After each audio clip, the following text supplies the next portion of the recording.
Innovators college समाहनी sir Ali Fakhruddin Sahib and जुमला उस्ताज़ इकराम और मेरे हम मकतब साथियों, अस्सलामु अलैकुम वरहमतुल्लाहि वबरकातुहू। मैं आपके सामने दानियाल अब्बास साल 2017 से 2021 तक यानी कि 4 साल इनोवेटर्स एजुकेशनल सिस्टम का हिस्सा रहा। सबसे पहले मैं इनोवेटर्स मैनेजमेंट और अपनी क्लास के बॉयज़ का शुक्रिया अदा करना चाहूँगा कि जिनके तवस्सुल से मैं आज इस स्टेज पर खड़ा हूँ। बल्कि ये मेरे लिए बाइस से सादत है कि मेरे दोस्तों ने मुझे बतौर नुमाइंदा इस स्टेज पर पेश किया। उसके बाद मैं इनोवेटर्स मैनेजमेंट का इस एलुमनाई रियूनियन फंक्शन के लिए शुक्रगुजार हूँ कि उन्होंने ये प्रोग्राम अरेंज किया। काफ़ी मुशक्क़तों के बाद और कुछ दिनों की सख्त मेहनत के बाद ये प्रोग्राम यहाँ वकूफ़ पज़ीर हो सका है। तो हम स्टूडेंट्स और जो पुराने उस्ताज़ा थे हमारे, उनकी तरफ से मैं यहाँ शुक्रगुजार हूँ आप सबका कि आप सब चूँकि इस प्रोग्राम की रौनक हैं और आप सब यहाँ पे तशरीफ़ लाए, तो तहे दिल से आपकी इस आमद पे आपका शुक्रगुजार हूँ। इसके बाद मैं आपको इनोवेटर्स में आने की एक छोटी सी कहानी सुनाता हूँ। मैं इससे पहले एपीएस में पढ़ा करता था। मिडिल एजुकेशन जो थी मेरी वो एपीएस से थी। तो जब हम एपीएस में पढ़ा करते थे तो इनोवेटर्स के भी कुछ स्टूडेंट्स हमारे साथ गाड़ी में आया करते होते थे। तो आपस में थोड़ी बहुत क्लैश भी चलती होती थी क्योंकि स्कूल और कॉलेज डिफरेंट हो, तो वो बचपन था, उसमें थोड़ी बहुत छोटी मोटी लड़ाइयाँ वगैरह हो जाया करती होती थी। तो उस दौरानिए में हम ना इनोवेटर्स का नाम जनरेटर का कह के ना बिगाड़ा करते थे। तो उसके बाद यहाँ पे शायद हमारे साथ मौजूद नहीं है सर मोहसिन जमील साहब, कि पहले तो मेरा आर्मी में जाने का शौक़ था, तो मैंने आर्मी स्कूल ज्वाइन कर लिया। फिर उसके बाद पता चला कि नहीं, अभी मार्क्स की गेम भी है। तो मुझे मेरे सर मोहसिन जमील साहब मेरे चाचू के दोस्त हैं, तो उन्होंने रिकमेंड किया कि अगर मार्क्स ले लें तो इनोवेटर्स बेहतर रहेगा। तो आना तो मुश्किल था क्योंकि पहले इनोवेटर्स के साथ हमेशा क्लैश रहा था। तो जब आ गया यहाँ पे तो 1 साल 2 साल 3 साल 4 साल गुजारे। फिर उसके बाद इन 4 सालों में मुझे जो एक्सपीरियंस रहा, मेरी वो बात जो हम मजाक उड़ाया करते थे कि इनोवेटर्स को हम जनरेटर कहा करते थे, तो मुझे ये पता चला कि वो जो हम तशबीह दिया करते थे बिजली वाली जनरेटर के साथ, तो वो जनरेटर हमेशा शोर किया करता था। जब हम यहाँ पे आए तो ये एक ऐसा जनरेटर साबित हुआ कि जो बगैर किसी शोर के, जो बगैर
बेहतरीन उस्ताज़ा मिले हैं। ये उस्ताज़ा ऐसे उस्ताज़ा थे जो इकबाल के इस शेर कह लूँ या मिसरा कह लूँ उसके मिसदाक ठहरे। इकबाल कहते हैं कि तू आशां के महले बर कसरत, तू आशां के महले बर कसरत, कबूतर गन नशीनंद बाज कर दूँ। मैं इसकी यूँ तशरीह करता चलूँ कि इकबाल कहते हैं कि उस्ताद मोहतरम, अगर आपके छत पे कबूतर बैठता है तो वो जब वहाँ से उड़ेगा तो वो कबूतर नहीं बल्कि बाज होगा। मेरा और मेरी जमात और जो मेरे फेलोज हैं जिनके साथ मेरा ताल्लुक रहा है, उस सब का हमारे टीचर्स के साथ हमेशा एक यूनिक रोल रहा है। ठीक है, क्योंकि मैं पहले ही कह चुका हूँ कि इनोवेटर्स को ऐसे उस्ताज़ा मिले हैं कि जो वर्ड टीचर को एक्सप्लेन करते हैं, बल्कि वो वर्ड टीचर को एक्सप्लेन करने की बजाय उसको इज्जत बख्शते हैं। इस तरह रोटेट अप डाउन इधर। मैं अपने टीचर्स की बातें यहाँ स्टार्ट कर दूँ तो फर्दन बहुत मुश्किल हो जाएगा, दिन कम पड़ जाएगा, बातें ख़त्म नहीं होंगी इंशाअल्लाह।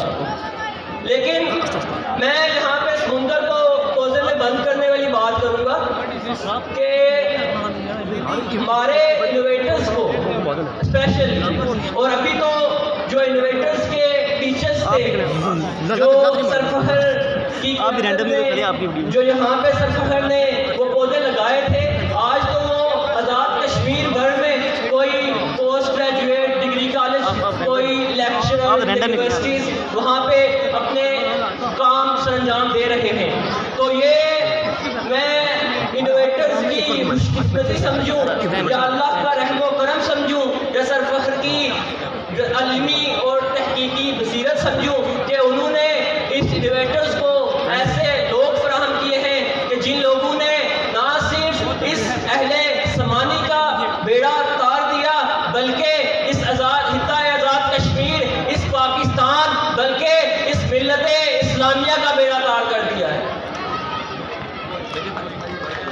मैं अपने टीचर्स के लिए दो चार लाइनें और कहना चाहूँगा कि संगे बेकीमत को तराशा और जौहर कर दिया, संगे बेकीमत को तराशा और जौहर कर दिया, शम्माए इल्म व आगाही से दिल मुनव्वर कर दिया, फिक्रो फन तहजीब व हिकमत दी शऊर व आगही, गुमशुदा को राह का गोया रहबर कर दिया। दे जज़ा अल्लाह तू इस बागबाने इल्म को, दे जज़ा अल्लाह तू इस बागबाने इल्म को, दे जज़ा अल्लाह तू इस बागबाने इल्म को जिसने गुंचू को खिलाया और गुलतर कर दिया। अब मैं इनोवेटर्स मैनेजमेंट की एक दो बातें रखना चाहूँगा कि आप सबको मालूम है कि हमारे इस पिछले इल्मी दौरानिया के अंदर एक दौर ऐसा आया कि जिसे कोरोना वायरस का नाम दिया गया। वो दौर ऐसा दौर था कि जिसमें हर तरफ खौफ और हसद फैल गया। उस दौर में तालीम तो क्या, घरों से निकलना राशन के लिए भी मुश्किल हो गया। वो दौर ऐसा दौर था कि जिसमें यूँ कहा जा सकता था कि इल्मी दरवाजे बहुत तरह से बंद हो चुके थे। उस दौर में मैं बात करना चाहूँगा दी इनोवेटर्स एजुकेशनल सिस्टम के vice principal sir Jain Shahid sahab और दी इनोवेटर्स एजुकेशनल सिस्टम का हिस्सा रहने वाले और आज भी मौजूदा मैनेजमेंट का हिस्सा होने के नाते सर मजहर फखरुद्दीन साहब और बारज़ा ये जिम्मेदारियाँ इनमें सर डॉक्टर अली फखरुद्दीन साहब ने भी शमूलियत अख्तियार की। तो इस दौरानिए में तालीम का निज़ाम बिल्कुल ठप होने के करीब था। इस दौरानिए में मैं ये बात करूँ कि सर जैन, सर मजहर और सर अली जैसे लोगों ने और इनके साथ जो टीचर साहिबान ने कोऑपरेट किया, तो इन लोगों ने आज़ाद कश्मीर भर में ये एजाज़ हासिल किया कि आज़ाद कश्मीर में ये पहला इदारा था जहाँ ऑनलाइन क्लासेस का आगाज़ किया गया। ये पहला इदारा था कि जहाँ ऑनलाइन लेक्चर्स और रिकॉर्डेड लेक्चर्स की फॉर्म में स्टूडेंट्स को घर घर तालीम दी गई। सिर्फ यहाँ तक ही नहीं बल्कि टेस्ट और उनकी चेकिंग का भी इंतज़ाम किया गया। स्टूडेंट्स को घरों में टेस्ट भेजे जाते थे और फिर उनके उस हिसाब से मार्किंग होकर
जाने वाले रहा, जाओ बिल्कुल ईजी रहना, और वहाँ पे जाओगे तो बोलना खुद ही आ जाएगा।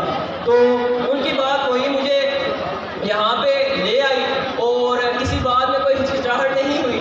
और दोस्तों के साथ तो बातें बयान करूँ तो वो ख़त्म होने में आई ही ना, क्योंकि दोस्तों के साथ मेरा ऐसा पीरियड रहा है। और यहाँ पे आने का मकसद कोई स्पीच करना नहीं था, जस्ट कुछ मेमोरीज शेयर करना था, और जो कुछ मुझे इस इनोवेटर्स ने दिया उसके बारे में बताना था।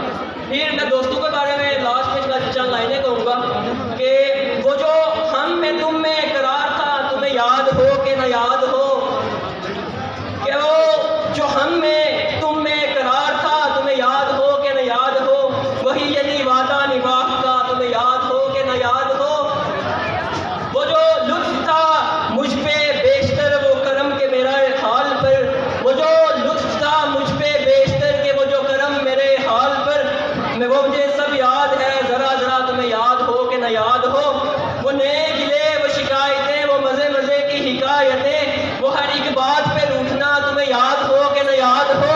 सुनो जिक्र है कई साल का कि एक आपने बात किया, एक आपने वादा था। सुनो एक जिक्र है कई साल का, किया आपने एक वादा था, सो निभाने का तो जिक्र किया, तुम्हें याद हो कि न याद हो।